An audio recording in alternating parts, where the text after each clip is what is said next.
Welcome back, guys, to another video. In today's video, I'm going to talk about Sebastian Haller. He's just completed a transfer to Ajax for 22.5 million euros. West Ham did post it on their their official website. That was undisclosed. Maybe that's probably to try and say that, do not expect any transfers. Who knows? Because Ajax publicly disclosed the transfer fee, 22.5 million euros. Before we get into it, guys, make sure you hit the subscribe button for more West Ham videos. We are in a new setting. I've literally drove an hour to record this video today. An hour here. I'm going to drive an hour back because I'm in the transition of moving out of my home to an apartment, to a flat with my girlfriend. So we've made a video. My setup's made. We've made a video about Sebastian Haller, just to get a video up for you guys. So hit the like if you haven't already. That would be greatly appreciated. Now, I think it's a time now that obviously now Sebastian Haller has left the club. It's to reflect. It's to reflect as to why this transfer went horribly wrong. This was one of the major signings under Pellegrini's era. And I've always spoke about managers living and dying by their signings. And this is the reason why Pellegrini's no longer at the football club. Because of a lot of his signings, Wilshere, Anderson, Diop, in some cases, Haller, have just not paid off. The only decent one you could probably say at the moment, or a couple of decent ones, are Fabianski. And even then, there's some question as to whether it was actually his signing, because he wanted to bring Roberto in, which you can put under the long list of failed signings under Manuel Pellegrini. Balbuena, maybe I forgot a couple of other players, but he brought in so many players that it's actually hard to count. But it's a time for reflection, because Haller was the big money signing. We were craving to spend a lot of money on a striker, and we did with Sebastian Haller. And the biggest thing, my worry, is with, firstly, the money we paid out for him, because yes, we've got back 22 million or 20 million, but we've paid 45 million out for him. And 18 months later, we've sold him for over half. Now, I feel like that shows you how much David Moyes didn't want him at this club, because the first sign of a bid, West Ham have pretty much bent over and been like, you know what, take him, because they don't want him.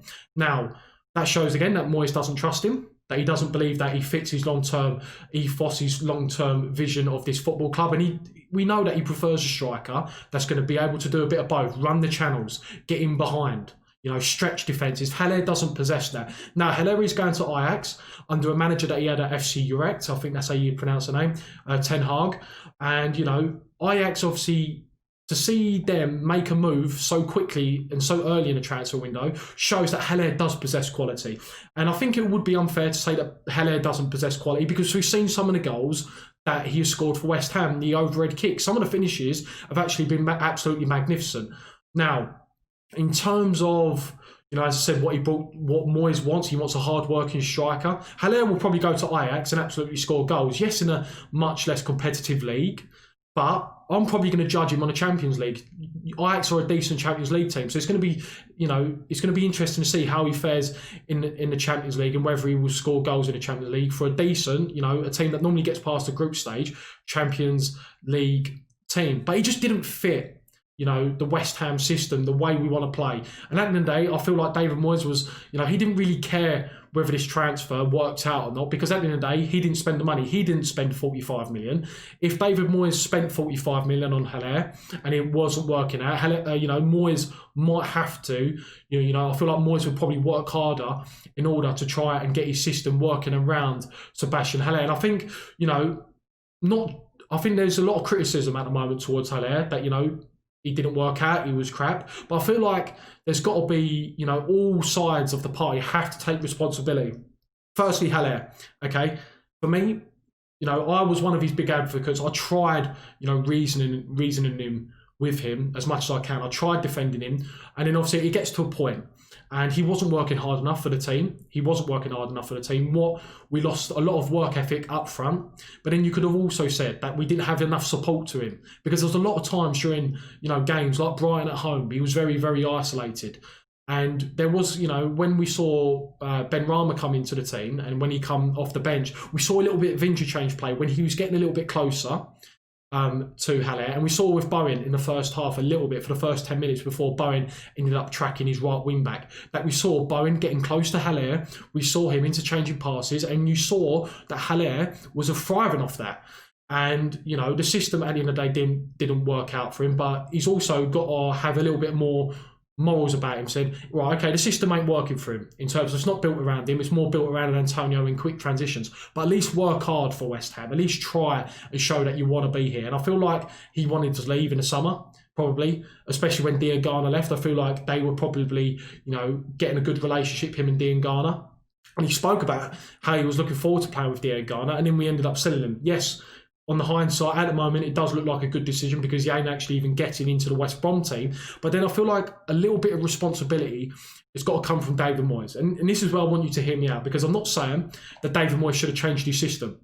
I'm not saying that at all, because the way we play right now is suited to what we've got. And we shouldn't change the system based on one player. But what I would say is I'm a big advocate of David Moyes. I really like the job he's doing at West Ham, and West Ham need to give him a new contract ASAP. But that doesn't mean that David Moyes is exempt from criticism, in my opinion, because I feel like the man management skills of what he's done with Haller could have been a lot better. For example, he's come out numerous times in the press and said, we need a Marko Arnautovic. We need, a Michail Antonio.